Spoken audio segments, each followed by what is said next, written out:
Now I will give the floor to Mrs. Tulia Akson from the United Republic of Tanzania.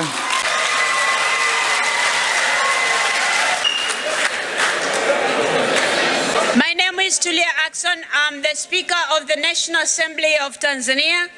I am a lawyer, an advocate, and I have a PhD in law.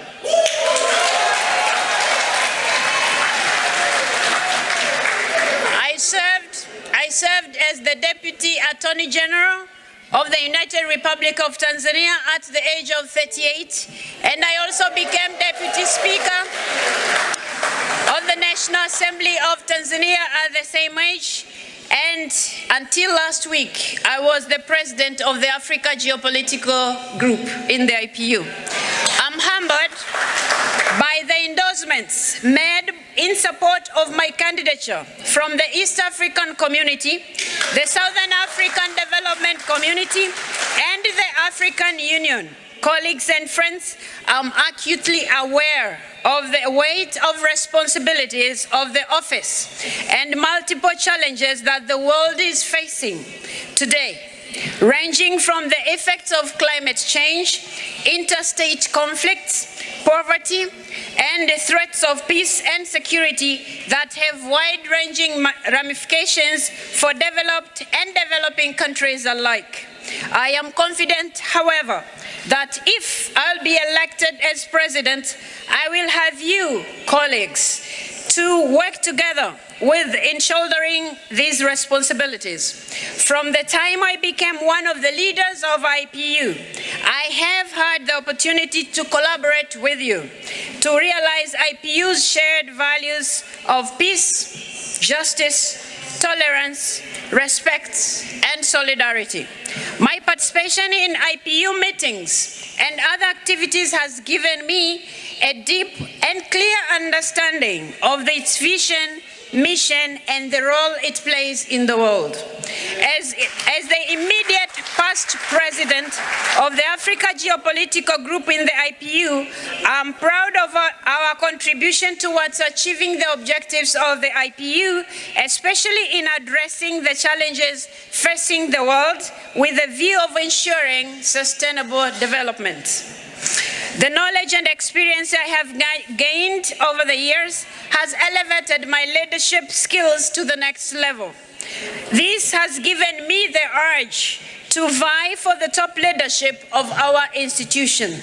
It is with deep sense of humility that I stand before you to request for your total trust and support for my candidature for the position of President of IPU.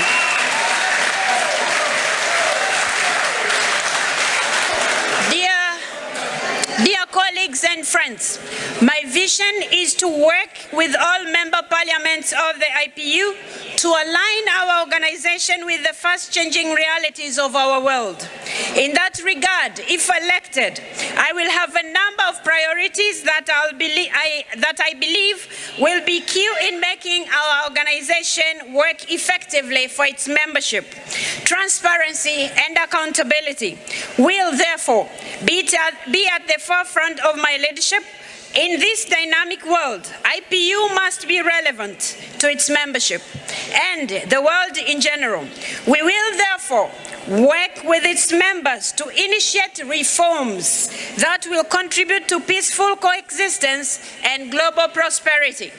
In realizing this vision, it is necessary to ensure effective participation and representation of all geopolitical groups in the organs of the IPU. It will therefore be critical that we undertake regular consultations within and between geopolitical groups. Dear colleagues and friends, no organization can be efficient and relevant if it is not inclusive in its work and structure. If I become IPU president, I will champion equitable representation in national parliaments with a particular focus on women, youth, and other marginalized groups. Agendas such as artificial intelligence and its and its impact on democracy, human rights, and good governance will be given appropriate attention in our discussions. Overall, my leadership will work tirelessly to contribute towards a more inclusive, sustainable, and peaceful world. IPU has objectives and values that are shared with other global and regional institutions. Hence, my duty shall be to strengthen the IPU's cooperation with the United Nations, regional interparliamentary organizations, and other key stakeholders. Dear colleagues and friends, in leading this organization, I shall always be guided by the decisions and resolutions of the IPU. Implementation of these will be an important tool to ensure that IPU attains its objectives and stays on course as envisioned by its members. This thus ensuring effective implementation of our strategic plan of 2022 to 2026, which seeks to make sure that the IPU is more inclusive and our national parliaments as well. Ladies and gentlemen, as I conclude, it is also important to make sure that our finances are in good hands, and we take care of our finances in the sense that the IPU has to always be at the forefront into looking into the finances of the contributors and making sure our money is always safe. Ladies and gentlemen,